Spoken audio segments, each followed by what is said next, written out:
Does it change the ball now? Oh my God.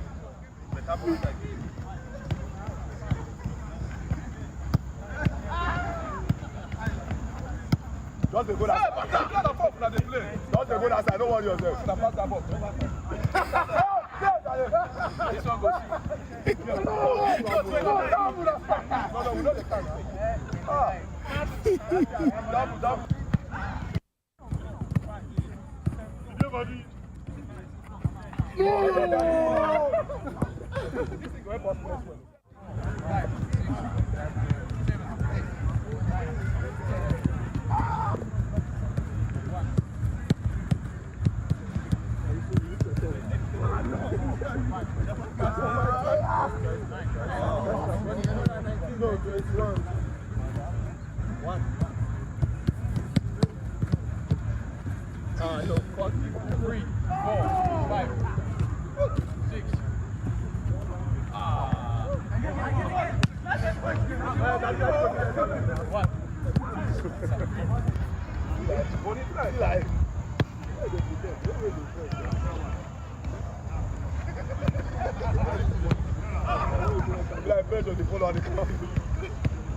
Double.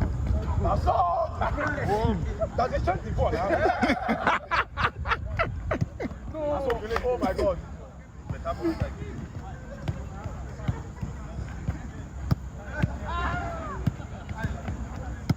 Just the goal outside. Just the goal outside. Don't worry yourself. This one goes. No, we know the time. Double.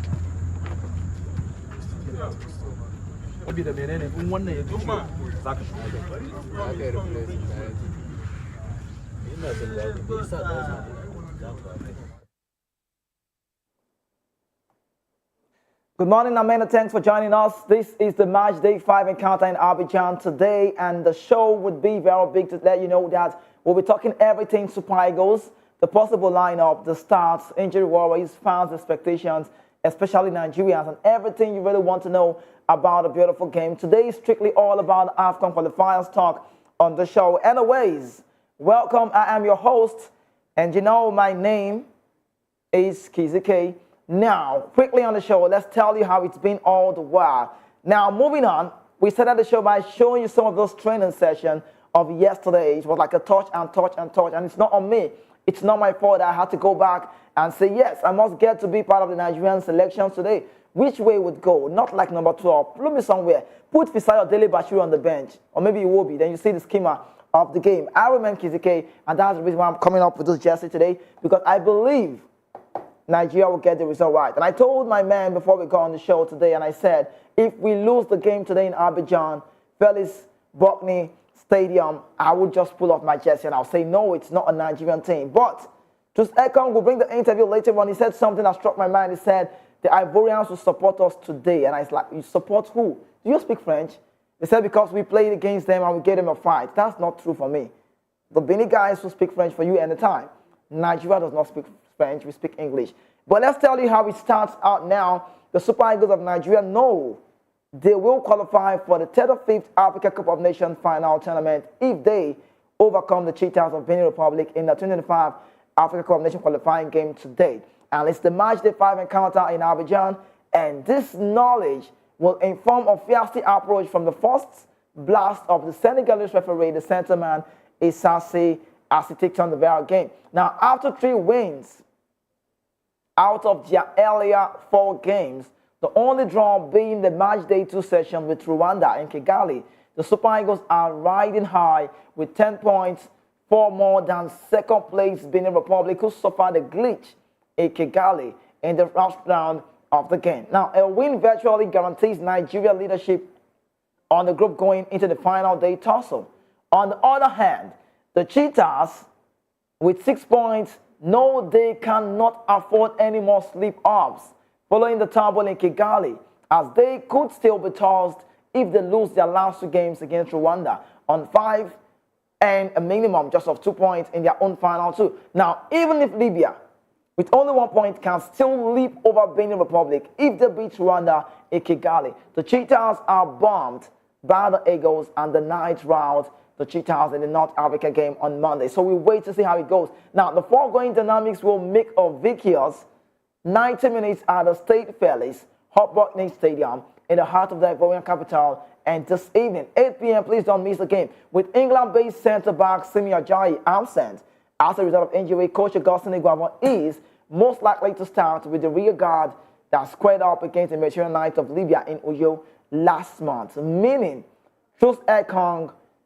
just maybe, we'll talk about it, Troost-Ekong and then Calvin Bassey at the centre-back and the right back to be and then Oyemichi, Vistaman from the left side. Then Wilfred Ndidi, the midfield is compacted. Alexi Wobi, Fisayo Dele Bashiru, Alassane Yusuf Abdullahi, and a couple of defensive midfielders, Frank Onyeka, Rafael Onyedika, are available for the spaces in the middle. While Victor Osimhen, Ademola Lookman, Moses Simon, Victor Boniface, Samuel Chikwueze, Sadiq Kumar, and Kelechi Iheanacho are in the selection pool for the 4. Victory will render Monday, including qualifier against Rwanda at the Gospel Akpabio Stadium in Uyo, an academic session with only the visitors keen to try and get something out of the clash, while the Eagles play for sheer pride. So it means we need to win today. So when we play the game against the sides, talking about Rwanda in Nigeria, it would just be a point. Just go and get it right and, just go and climb high. We have to bring you the table so you can see how it looks at this point in time, because the game is today, not 5 p.m., not 6 p.m., Nigerian time, 8 p.m. Please get glued to your TV. It's not a Chelsea-Man United match. It's not a Liverpool West Ham. It's not those games. It's not a derby where you have Liverpool playing against Everton, the Messi side. No, this one is about the Afcon qualifying game. And you already know African football is getting high every day. And it's a Morocco big fight. We all want to be in Marrakech, and today is the day. If it was a Bible verse, I would say that the Lord has made. Can Nigeria get to triumph against this ones? A draw would be okay. But for me, the manager has come to say, it's a do or die. I don't know what you make about this. It's a result for me, and we must get it right. Now, let's let you know, just a quick reminder, so we can just give you a lot of information. The Nigerian side, how the Super Eagles may line up against Benin Republic in Abidjan today. Just how? How would they? We just do a possible lineup here as Nigeria take on the Benin side in the Matchday 5 encounter. Likely formation for me. Captain William Troost-Ekong, Calvin Bassey will play up at the centre-back, with wings, wing-back, Ola Oluwa Aina, and then Bruno Oyemichi. But this one now, let me even talk about this, bring it back to me. I think I can say this. Let me say this. We are in the second story now. Let me say this. It depends on the coach. I don't know how he wants to do it today. It depends on what Eguavoen is thinking. Because we have Osho, the AJ Oxema. We've seen him play for Luton. We know how we can play. And he brings a formidable back line. If you want to use Osho, you might just play 3 at the back. But if you want to do a flat 4 that can attack, maybe you can play the normal 4 at the back Calvin Bassey can play like a number 6, if you know what I mean. Troost-Ekong plays a number 5 center, both guys. Then you have Obavista man, Onyemaechi Bruno playing as a left back, and then Olua Aina playing as a number 2, like a right back. But these things depends, all of these things will depend on the coach. What does he want to do? If you play an Osho today, what Osho does more, what's the name? Simi Ajayi does when he's around, he drives with the ball and Ekong sits back. Although Ekong can still do that, but it's not a physical, it's not more of that ball playing defender, although he has the crosses, the passes. But when you want to see defenders who can hold the ball, Calvin Bassey knows this well, although sometimes he fumbles. Calvin Bassey can play that role. So we can have a Calvin Bassey, we can have an Osho, if he was the boy that could draw on the TV, I remember on the board one of the days, then you have a Troost-Ekong in between them, that's like a 3 at the back. But this formation doesn't really work well. It doesn't suit Ola Aina most time. We see him struggle when he likes the strength of going and coming and making those moves. And that role suits the man who is not in the team, Seydou Sanusi, very well. But regardless, we have to make do what we have and we are good to go. Now the midfield is very strong. Wilfred Ndidi Alex will be Fisayo Bashir, Alassane Yusuf Abdullahi, Frank Onyeka, Rafael Onyeka, all of these guys are competing. I don't know if Eguavoen want to give start to some players who have not played before. I don't know how he wants to do today. I don't know if he'll be giving some opportunity to players who we've seen, but it's a long time we saw them. I would not be surprised. I won't feel bad if I see Alassane Yusuf start the game today. But if he wants to make it like he's saying it's a do or die, just maybe you might have a Wilfred Ndidi playing the holding role, even though you and I understand that he barely plays that role, and he does not play that role anymore at Leicester City. Winks will play that role for Leicester. This man, Wilfred Ndidi, always play advanced, higher in the Leicester setup this time around. Sometimes you see him playing like number 9, even though we know he's been given that role to play out just higher. Now, we have Fisayo Dele Bashir. We've never seen Fisayo. See, we want the coach to think it well.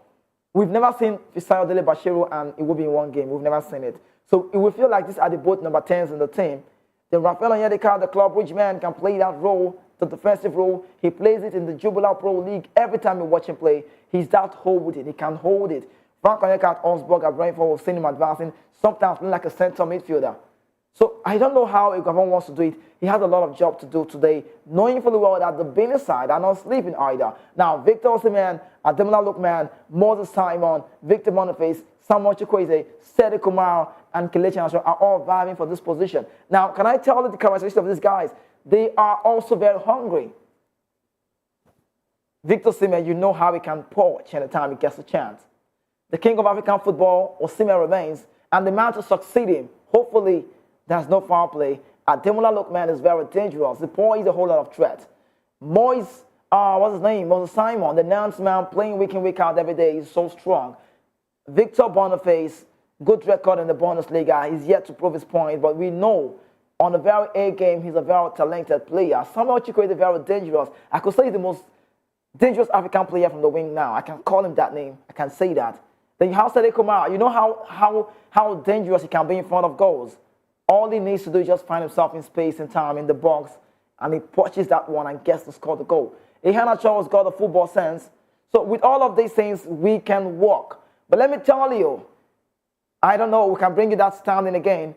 With 3 wins and a draw in the previous 4 games, the Super Eagles have 10 points, 4 more than second place, Benin Republic. Let's get it fully so you can see, well, a victory would virtually guarantee Nigeria leadership, top the group in the final day. Now you can see the Group D, you can see the games played, you can see the plus, the minus, you can see for yourself.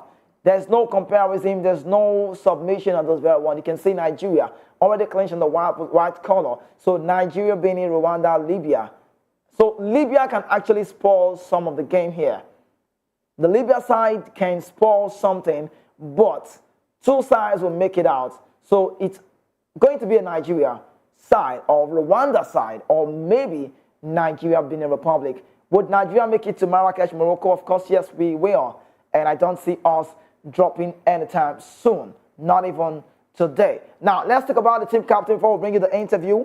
I would like to start with the Troost-Ekong interview, and then alongside that, you hear from the manager, the gaffer, interim, you could call him caretaker, so I'd like to use temporal. His name is Augustine Eguavoen. But up until then, let me just tell you what he said. Hold on, we'll bring you that one. Now, Troost-Ekong has come to say the stadium is a familiar one for us, and we have good memories from the Afcon. We will rather focus on the positive results we have taken away from here, and we work hard for another good day in the office, and that's for today.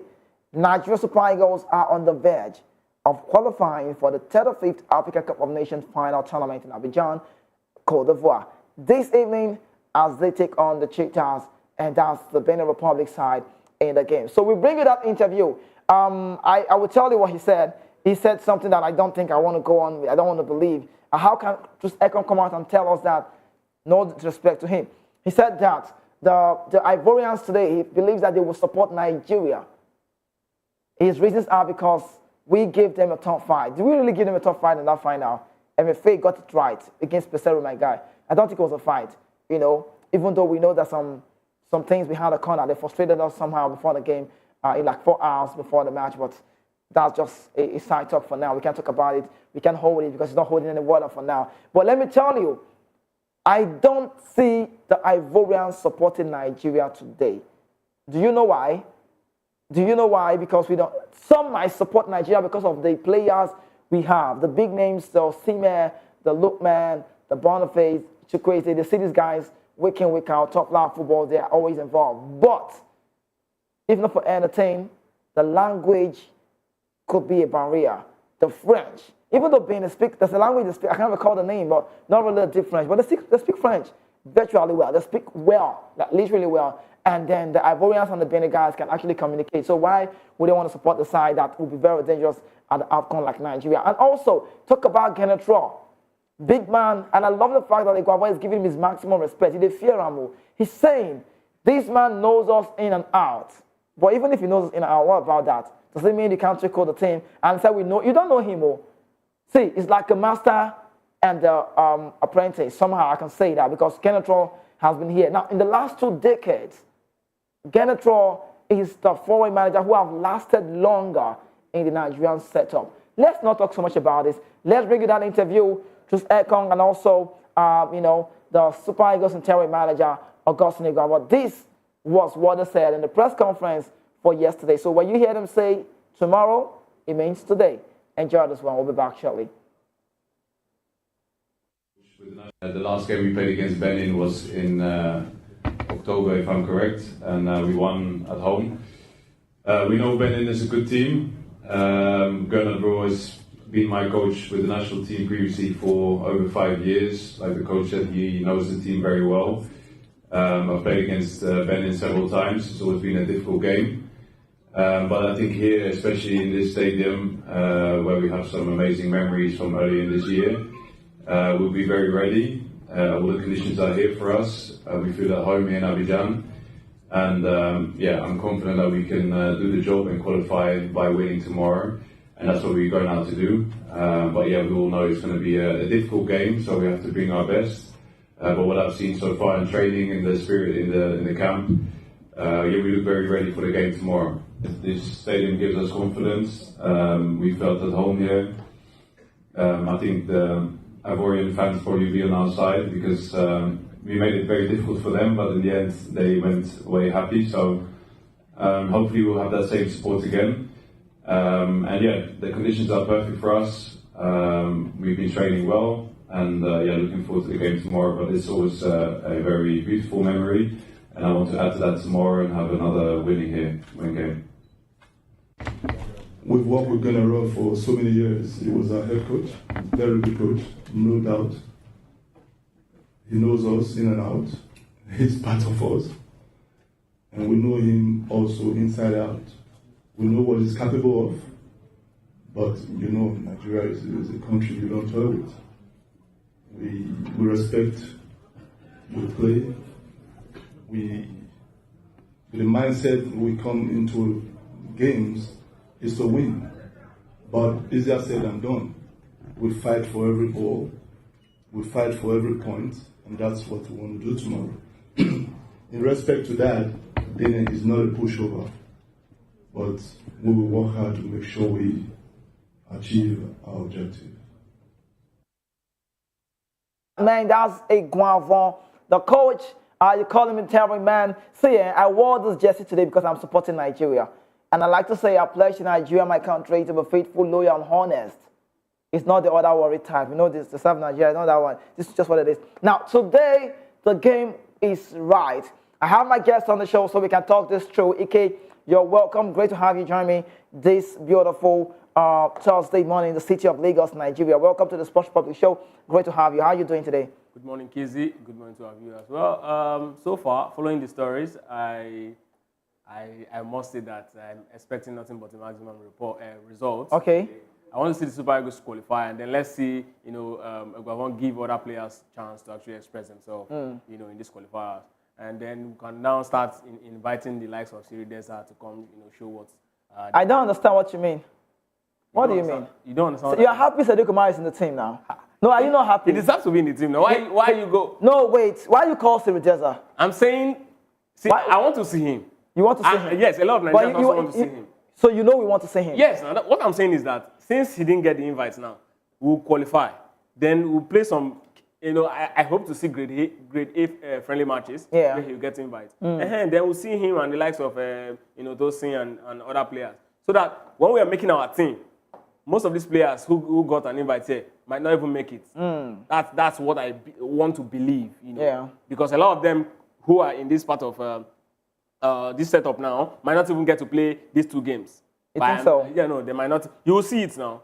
Okay. Quickly, before that, I will talk about what you just saw now some minutes ago. But let's tell you that the Super Eagles caretaker coach, Eguavoen, has declared that today the team will fight for all 3 points in tonight's encounter against Benin. Nigeria, you need to know, are still on top of the Group D in that one. Now, let me quote him again. I know you heard him say that, but let me say it for those who are just joining us. He said, Eguavoen said, we will fight for every ball. We'll fight for every point, and that's what we will do. See, he knows, he said, Benin Republic are no pushovers. We will work hard to achieve our objectives. Now, he praised Benin coach. This is the respect he has for Gernot Rohr. He said, he knows the team. He's been in charge of the team for many years. He was part of us. We know what he's capable of doing. So it's like a personal fear. Eguavoen knows that. See, do you know that's a power, that's a strength a man can have over someone? Yes, I know Gernot Rohr, former coach of Nigeria. But I told you, in the last 2 decades, he spent up to 6 years. Now, in the press conference into the match, Eguavoen emphasized the importance of approaching the game with a victory of mindset, regardless of whether we've gotten the points or not. He said, we have worked hard and we've worked with Gernot Rohr for so many years. He was our head coach, very good coach, no doubt. Acknowledging the tactical ability of the German coach. He said, he knows us in and out. This is where I'm going to fight. And he said, he's part of us. Please, not us again. We also know him in and out. That's not true. I'm sorry to say, but that's not true. We know what he's capable of doing. Okay, maybe yes. Nigeria as a country, we don't talk with anything. We respect, we play with mindset. Now, Ike, let's talk about this quickly on the show now. I want to disagree with the part where he said he knows us in and out. The last he knows is what he knows. If the manager cannot come with a different style of game, what Pesero has left is what we're going to keep saying. No. It's actually not true. Now, look at the likes of Gareth Bale, who had at some point dominated the Premier League. Right, from Wales. This sort of game is like the England-Wales game. Yeah. The likes of, you remember, Razak Omotoyosi, Muri Ogumbi, of former Imba player, and of course, Obasa, who they just invited from the start. Yeah. Nigeria and Benin Republic seem to have this, synergy. Okay. They easily integrate into the Nigerian football system. So that's exactly, it's not just about the coach, right? No, they know us in and out. Yes, it's about the team itself. Okay, so the Benin side know us in and out. Yes, they know us. Now, see, it's just like saying... I'll tell you something, go on. It's just like asking if the Wales team know the English side in and out. They do know them. But you can say, okay, because of superior quality, you want to give England the advantage all the time they play. That's exactly what's happening here. So now, we do not... See, going into this game, we should play this game like we're playing a very top team. Because one thing about teams like this, teams that easily, they have some of their players in your setup, in your league and all of that, when they come, there's this pride they come with. They want to prove a point. Now, when you go into those games, we are bigger than them, it sometimes turns into something else. It becomes a derby, and you might just end up losing the game. So that's exactly what he's emphasizing on. It's not like he's saying that, okay, we don't have the team to play them. He's actually saying that, see, they say, what's it they call it? Kokoro wait for F4. Now they spoil F4. Now, person know you now go kill kill you. Okay, so you think they know us well? Obviously, Okay, they know us too well. Let me come to the part where I disagree with you because I know this game well as well. If you say they know us well, I would agree on one part, but not fully. Now, you cannot know a team last well because now the reason that makes it stand as a point is because he managed Nigeria or he once managed Nigeria. But the example you're giving to me about the Scottish and the English, because so you can know those guys because you know the way they play. Now, I'm talking about mentally and game-wise, tactical approach of the game. If we still play with what Gernot has left, you can stand to say, you know us well. The advantage that Gernot would have had for me, if Eguavoen does not trick the team, is the fact that majority of these guys, he scouted for them. That's like a credit for me. He knows them. You'll see most of these guys in the national team today, he knows them, he brought them to the team. Sorry, I'm coming. Now, I'm trying to go with the part where you say you disagree. Now, I'll tell you, it depends on who is on board. You cannot tell me that Benin Republic side knows Nigeria because he wants manager. He knows what we can do. He knows our style of, what these players can bring. But you cannot tell me, you cannot tell me that he knows what you want to do next. Eguavoen himself does not even know Gernot much. Because your argument is very permissible. Yeah. But the truth is this. Every team is an offshoot of their league. Every national team is an offshoot of their league. Okay. So, irrespective of who is managing them. That was why when Pasero came in, the style he was playing is not the Nigerian way. And that's why a lot of persons were complaining. He was getting a result. Yeah. At least he was advancing in the tournament. But this is not the way we play. Now, even Gernot, when he came, his style is a little bit closer to the Nigerian way, not like it's the Nigerian way. But then he was getting a result. That was why it lasted as long as he did. Nigerians were complaining about the way he was playing. Okay. Now, knowing the team, knowing the country, goes back to what I was saying. While he was here, he saw some of our league games. Yeah. He was part of, he was part of he was majorly behind the selection process. Okay. And everything about the Nigerian football at that time, he knew how we play. He changed it from the Nigerian way of playing. Now, we have players from Benin Republic who play in our league. Right. We have their own scouting who have given a result. If the result is actually in tandem with what he had while he was the coach, he's going to look at all of these things. See, it's not just about the system he left or the system he didn't leave. It's about the fact that he has been here before.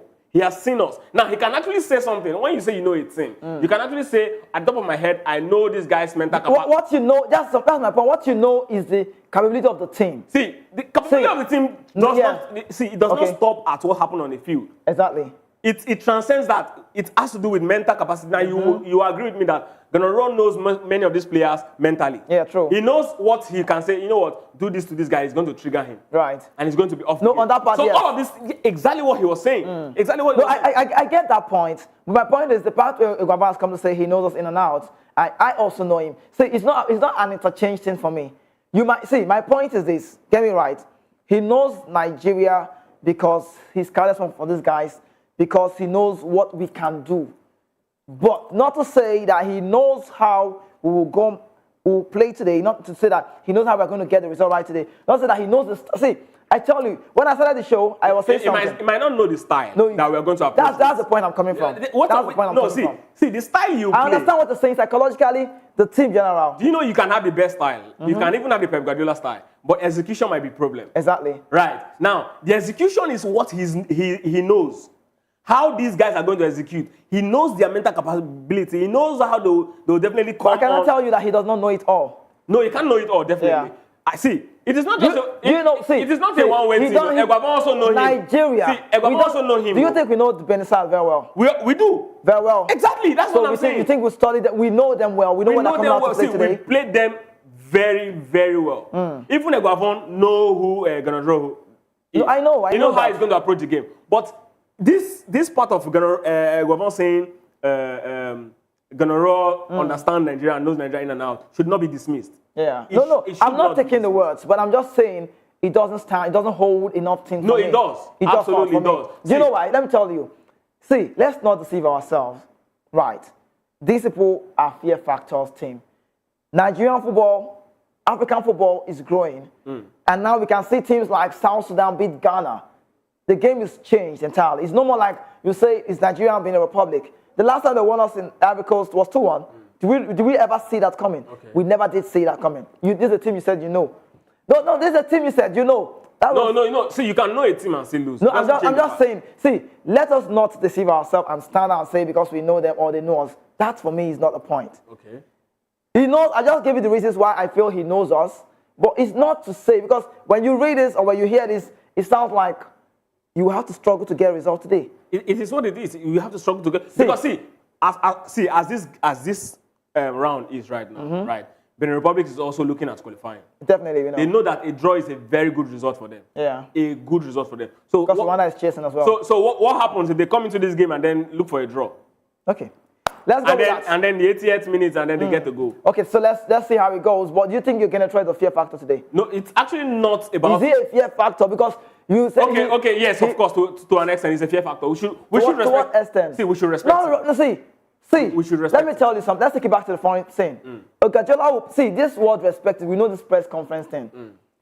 At the end of the day, when, what's the name, Eguavoen was talking, he ended by saying, they are not pushover, we respect it. You respect your opponents. We've lost to this Gernot side. Now, whether you lose to them or not... You know we've lost to them. Yeah, 2-1, I know. So because we've lost to them, we should be very careful. Whether you lost or not to a team, you must respect. That's how it works. But wait. But you and I know that... See, but you know this was... You want to compare Nigeria with... I'm not doing that, but this thing now was the center of the conversation before we lost that game. Okay, that's true. Gernot no Nigeria in and out. Right. This was the center of the conversation. You remember? Do you know nothing? Now Do you lost. It was the finity judge. Did you watch that game? See, it doesn't change. No, see, it doesn't change that thing. It doesn't change the thing. The coach at that time is in Nigeria. Yeah. Now, Finidi George did very well before they brought him in for Imba. Okay. Right. Not national side. That's what I'm saying. Side. That's what I'm saying. Now he came. He didn't get the job right against Gernot. But it doesn't change the fact that whoever the manager was, Nigeria lost to Benin Republic under Gernot. Before the game, we were all saying that this man knows Nigeria, and now a lot of people like we still have the quality to actually edge them. Exactly the same point we are in. I think that it sounds. He knows Nigeria football. But he has proven it in and out. You can see. See, that's why I said it's one thing for you to know. What you know last cannot last forever. I agree. But I you also think agree it's that a job for. I don't know. But you also agree that knowing your enemy is an advantage. No, definitely I know. That's what we were saying. I think the bigger power he has today is the fact that he knows some of these players. Aside that, he has won against them. And okay, that's a fact. That's the thing. And again, not just knowing them, he's managed them. So he knows what they can do. But see, I say it again, we need a point, right? We need a point. Yes. And we don't want. Eguavoen is saying it's a do or that. We must get the result right. We are not going to. We are going for every. We are supposed to get the. We are supposed to win the game. Yes, absolutely. But I would not be surprised as well. I would have advised that some of those players that he thinks he knows, because I can not play, right? Yes, my point. I'm just saying. Okay. Alassane Abdullahi, he does not know him. This guy, Osho, he does not know him. Calvin Bassey does not know him. So we know the players who are in the team that he knows. See, tactical-wise, technical-wise, we'll see a City play Arsenal. The first season, the first time they played, we know Zinchenko wants to come with, I know Ateta, I know Pep team. Did you see what Pep did? He struggled in the first half, but he had to go. See, that Pep style that they play, inverted one of the guys, he changed it. Yes. He changed it and started using the John Stones to make him a supposed requirement. Yes, so that's what I'm saying. This team is Eguavoen. Eguavoen needs to see again tactically today. It goes back to if you using the Arsenal conversation, that's game as a template. I'm just giving an answer of coaching mentality of the game. It goes back to what we were saying. Right. The coach understood that he has to go tweak his game plan because Ateta has, unravel his plan. Yeah. Now, this is exactly what's going to happen against Nigeria. It's left for Eguavoen to look at, okay, this man found us. This is what we're going to do. If he approaches us with game plan A, we're going to come out to game plans B or C. Yeah. It doesn't change the fact that Rohr does not know Nigeria, and we should not be careful with his specific. So he knows Nigeria in and out. Absolutely. Okay, so let's talk about the stadium gives us confidence. Troost-Ekong has come to say this. Super Eagles captain William Troost-Ekong has expressed confidence ahead of the game. Qualifier, big game today. And let me quickly quote him now, even though he said, if I'm correct, he said, that's the Troost-Ekong talk now. If I'm correct, he said the stadium. Because I wonder why he feels that the Ivorians will support Nigeria today. Super Eagles William Troost-Ekong has expressed confidence ahead of the crucial match And speaking in a press conference, in a match press conference, a pre-match press conference, that's what it's called. The form, you could call him Paul Salonika, former defender, highlighted the team positive experience at Abidjan, that stadium. He said, we know the stadium, and that's true because we've played at that place. Now, earlier this year, the Super Eagles notched 3 significant victories there, including a 1-0 win over Guinea-Bissau, Angola, and a 2-0 victory over Cameroon. With these successes, Troost-Ekong believes the stadium is familiar, or the stadium's familiar ground will boost Nigeria's quest for a 4th win and bring them close to the Afcon qualification. So the stadium knows Nigeria. So it's not like Nigeria knows the stadium. That's a in and out toward. I don't think it stands out though, but let's go. Now he said, the last time we played against Benin was in October, if I'm correct, and we won at home. We know Benin is a good team. Don't fear them now. And Gernot has been my coach in the national team for over 5 years. He knows our team very well. We've played against Benin multiple times, so we know it will be a challenging game. But here, according to Troost-Ekong, he said, here, it will be a very dangerous game. We feel at home here in Abidjan, and I'm confident we can do the job and qualify by winning our game today. That is what we are going to do. The Super Eagles are set to face Gernot team tonight, 8 p.m. Nigerian time, aiming for victory and building on their recent 3-0 triumph over the Cheetahs. This game would be a very big game. Now, let's talk about the open confession. Playing against Gernot will be a tough one, and that's from Troost-Ekong you have on your screen. Super Eagles captain Troost-Ekong said, playing against Gernot will have a familiar air about it. He said this in the pre-match conference. Gernot served Nigeria as the manager for almost 6 years before his sacking in 2021. The German was appointed by Benin Republic and has played Nigeria twice. Since then, Ekong believes the knowledge of the coach and familiarity with the team will be impactful on the match day 5 encounter today. He said, the last game we played against Benin was in Togo.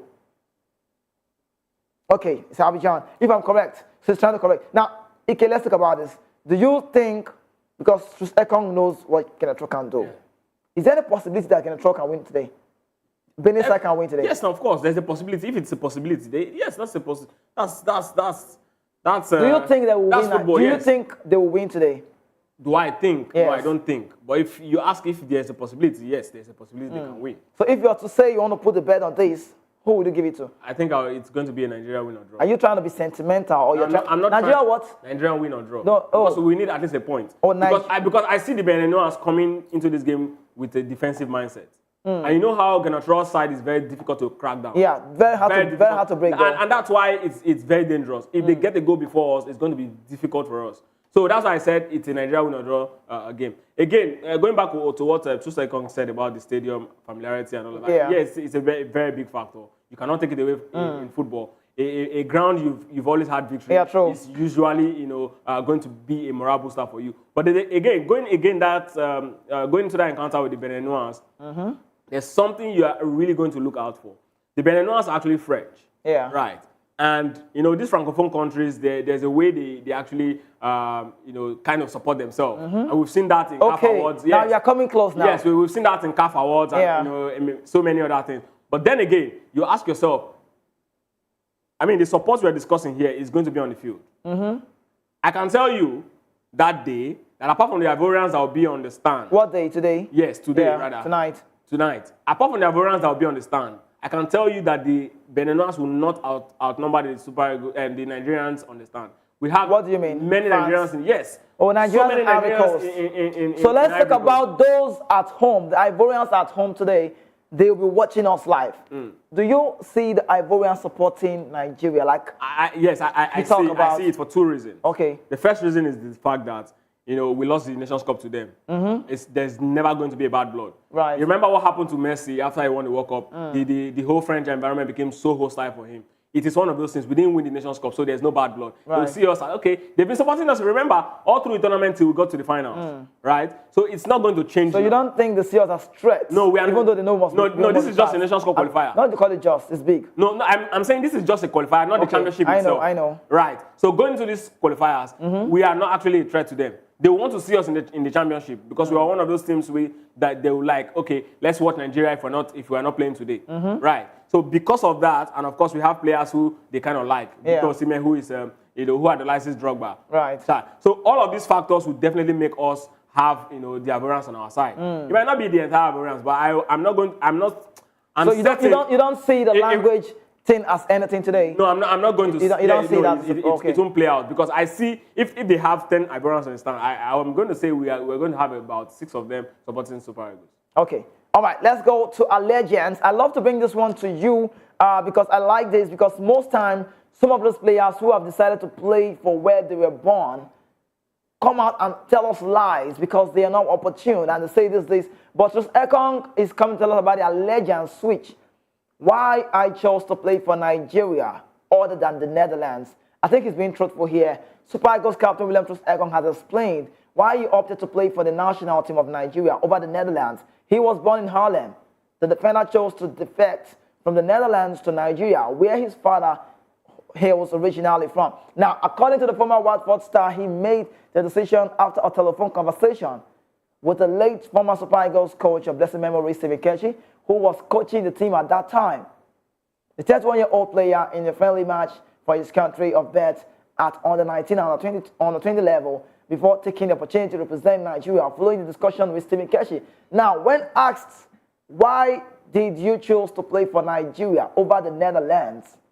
This is what Ekong said, and I like it. Because when you look at what he said, when you think of what he's saying, you will know that he's just being factual and truthful. He's not the one to say, I want to play for Nigeria because there's no space. Many of these guys, because they don't get chance for that place, because they don't play here, they're assuming that they do. But Ekong said, I had a decision quite early in my career. When I was 20 at that time, I just finished my breakthrough season in the Netherlands.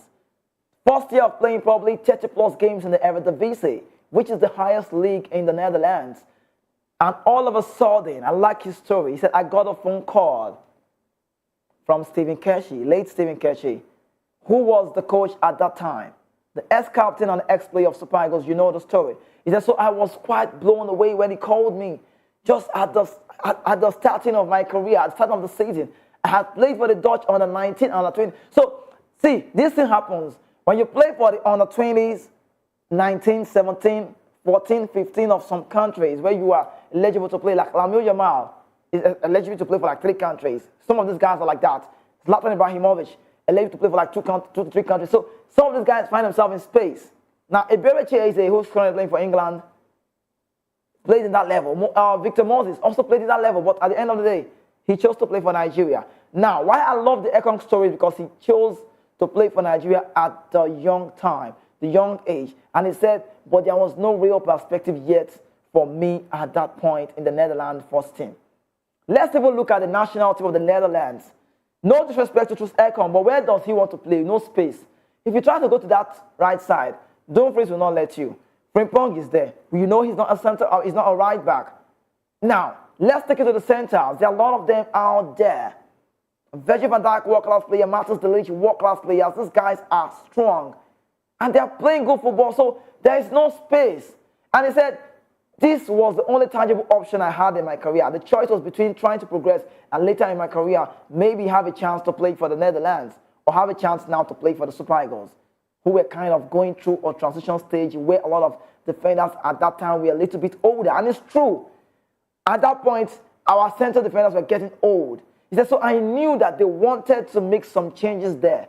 And taking that opportunity, which then turned in, gave me who I am, make it a perspective for me to be out to play for the national side. And currently today, he's a captain. No disrespect to Ahmed Musa. We know, till Ahmed Musa comes back, Troost-Ekong will continue to be our captain. But look how truthful this man is. Came out to say that I played for Nigeria. I chose to play for Nigeria because I don't look and chance no good to play for Netherlands. I'm going to talk true. Say they're born you for Harlem, not me say you'll get chance play. They not call you. Because we see a lot of players who hope, who believe. That's the reason why John Mikel came out to say the other time. I said, if you want to be decisive, you need to be decisive on time. Decide on time. Don't wait till you're getting to 28. You know, not Shola maybe story now. Shola maybe for Newcastle that, and I don't know the story. Shola maybe waited and wait. You never they see green light, red light now. That statement. You know they see anyone before you come see me come play for Nigeria. How many matches you play? You never play rich, but not 20 match. No, but this is just what it is. Nigeria have a lot of talented players. We want the best to play. Now look how Adara Bioyo is just somewhere picking order. Adara Bioyo wants to play for Nigeria because he's beginning to see that there's no space. England not gonna call me. That England boy really called Bright White did everything. Now future player with that one. Space not there. Not be Paul Kubasi, they go drop for Spain. So see, these guys know themselves. A time will come. But for basic Nigerian people who are born abroad that are hoping that one day, say you can see the lines. Like Ikechukwu said, Bukayo Saka is one of those exceptional players. I think I give him some credit because he's one of the only players I can see that I've seen that will stay long in the countryside for many years. Because week in, week out, this guy is strong, he's brave, he shoots, he knows the Premier League well. And that's the biggest league to talk about by PL and talk about by exposure-wise. And Saka is in that league. And so why would they even bench him? Talk more. We're talking about Troost-Ekong. Okay, let's talk about it quickly on the show. If Troost-Ekong had decided to play for the Netherlands, be factual to me, be sincere, do you think he will get a start? He might get to play at some point. Don't tell me play. A start is the question. Yeah, that's what I'm saying. No. See, when I mean, he might get to start a couple of games. See, the likes of big games. Let's look at when he actually started playing for Nigeria. There was no delete at the point. Yeah, he's way older than delete. The likes of Ake were not, they were still coming up. Right. Now he might get, if he gets his opportunity and he proves himself. Okay. Right. Do you know why I don't want to agree with you on this part? If you don't know more than this guy. Oh, no, this guy has seen this thing from the start. I'm not disputing. On the 20th, no calls coming up. See, Saka got an opportunity. Yeah. And he took it. And he grabbed it. And they saw him. And he's good. Right. Olisadebe got an opportunity in Poland. Yeah. And he's one of their greatest players ever. He took it. Yeah. He could have gotten that opportunity and the story might be different. Yeah. So we cannot say. Yes. Now, do you know what he looked at? Like he said, he looked at that point in time when I was in the transition. See, I agree. There was a space for me here. I agree, but the question you asked is if he would have gotten that chance to play. Yeah, and that's what I'm discussing.